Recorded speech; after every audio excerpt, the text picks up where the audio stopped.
Го гледате неделното интервју на Радио Слободна Европа. Наш денешен гостин е лидерот на Демократскиот сојуз Павле Трајанов. Господине Трајанов, пропаѓањето на преговорите за формирање на опозицијски блок се должи ли на несогласувањата околу изборните листи? Во старт, како политичка партија и како коалиција за промени правда, на сите потенцијални партии што сакаат да разговарат, да се вклучат во овој центристичко десен блок или трет блок. Тоа е по точниот назив. Доставиме платформата за заедничко действување, предлог изборна програма. Меѓутоа, тие прашања не се отворија. Започнаа разговорите и морам искрено да видам дека сондажата на јавното мислење што го правевме паралелно кога започна разговорите, не прифатија граѓаните да направиме ваков блок. Значи, Демократски сојуз со партии кои произлегуваат ВМРО-ДПМН не прифатија и не можеме да ги убедиме граѓаните дека овој блок ќе биде самостоен и дека партиципентите во овој блок нема повторно да инклинираат кон ВМРО-ДПМН. Тоа беше нашата главна определба, зашто сметаме дека треба да одиме како трет блок, како коалиција за промени правда и да се отвориме за разговори со сите политички партии кои што главна приоритетна цел е да се сруши режимот предводен од ВМРО-ДПМН и ДУИ. Со кого би коалицирале после изборите и дали дефинитивно ги отпишувате ВМРО-ДПМН? Апсолутно. Значи, нашата главна определба цел е да се демонтира овој режим во државата, да се создадат услови за да се стабилизира Република Македонија, да започнат демократски процеси, да се осамостојат институциите, да има реформи во судскиот систем, да имаме можност да слободно да се движиме напред и што е најважно, блокираните евроинтеграцијски процеси да се деблокират, да започнат разговори. Се разбира, ни треба многу време изгубивме, затоа што веќе и во високите кругови и во Европската унија, но и во НАТО, се погласно зборуваат дека и да го надминете спорот со Грција, вие изгубивте чекор. Пред се немате демократски капацитет како држава или ги немате истите вредности кои што се битни за интеграција во овие сојузи, Европска унија или НАТО. Како Демократски сојуз, како коалиција за промени правда, сме подготвени доколку добиеме поддршка од граѓаните во рок од 6 до година дена да се справиме со оваа мафија која што ја контролира Република Македонија. Значи, ова е октопод кој што е изеден Македонија како држава. Ако не се организираме, ако не добиеме поддршка, да има шанса креативни, способни луѓе или честни кои што не се компрометирани, кои што немат темни дамки, тогаш можеме да направиме. Пред се мора да се справиме со оваа мафија во Република Македонија, ако сакаме да се ослободиме од стегите на оваа власт, за да почнат слободно граѓаните да размислуваат, да создават, да творат и што е најбитно да создадеме услови овие млади, способни, креативни кадри кои што секојдневно заминуваат во странство, да останат во Македонија и да отвориме перспективи голем број на млади менаџери, успешни, да отворат своји бизниси во Македонија. Тоа е перспективата на државата. Но ако продолжи оваа несигурност, нестабилност, тогаш мислам дека ќе продолжи оваа деструкција во државата, оваа агонија и, како што реков, перспективите на Македонија ќе бидат загрозени. Колку штета би им нанело на ВМРО-ДПМН на изборните листи да се најдат осомничени и обвинети лица од страна на специјалното јавно обвинителство?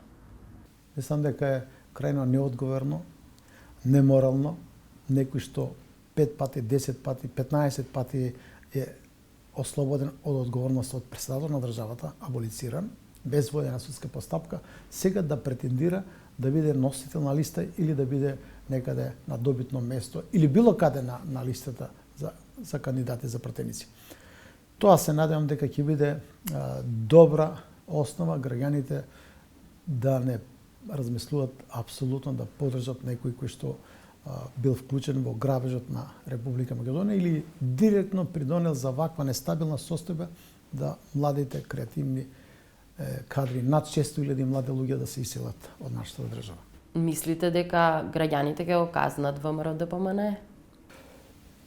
Па последните анализи што се прават и во непосредни контакти, граѓаните последните неколку недели молчат.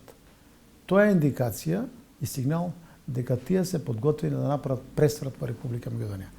Одлуката е кај нив, но молчењето е знак дека нешто се случува, подготвува и верувам дека тоа ќе се случи, дека ВМРО ДПМН ќе доживее најтежок пораз на следните парламентарни избори од неговото постоење. Како поранешен министер за внатрешни работи, знаете како функционира прислушувањето. Специјалното јавно обвинителство успеа да ги добие сите докази од Управата за безбедност и контраразузнавање, но колку според вас ке може да докаже кој прислушувал? Еве, јас сум сведок, можам да разговарам отворено, секаде кај ќе ме повикат, дека прислушувањето е вршено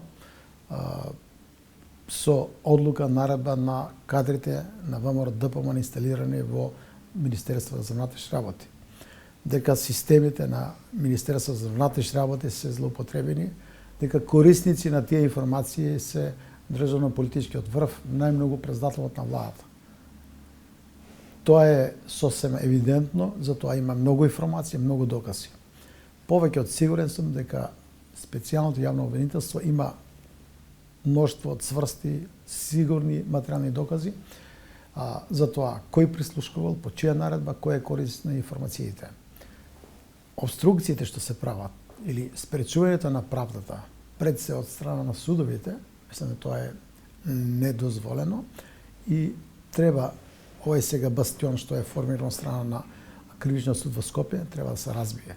Затоа предлагам јас да се промени составот на Републичкиот судски совет, да се рекомпонира овој состав, а сите судии да бидат предмет на реизбор. Секој што учествувал во монтирани случаи да носи одлуки или пак го обструира специјално јавно обвинителство, тој повеќе нема легитимитет и натаму да биде судија, да дели правда. Тие сите треба да напуштат таа функција и верувам дека има и добри правници, и добро едуцирани, и силни кои што ќе бидат отпорни на било какви политички влијанија и од партија, но и од други силни центри на моќ. Може ли да очекуваме заострување на реториката до изборите и слични сведочења како она на вашиот поранешен колега Слободан Богоевски? Па колку што знам, тоа е почеток на сведочењето на Слободан Богоевски и на некои други кои што објективно располагат со повеќе информации, да ги презентираат, да ги споделат со јавноста. Реториката ќе се заострува. Јас очекувам да и Социјалдемократскиот сојуз презентира одредени информации кои што досега не беа презентирани. Затоа што ова е битка да се биде или не.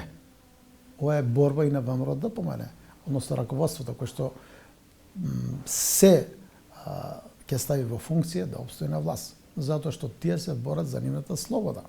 И цела партија, се што е направено, се што ќе се направи е да со изборите го покријат криминалот. Јас тоа повеќе пати сум го кажал дека со изборите не може да се покрие корупцијата, криминалот.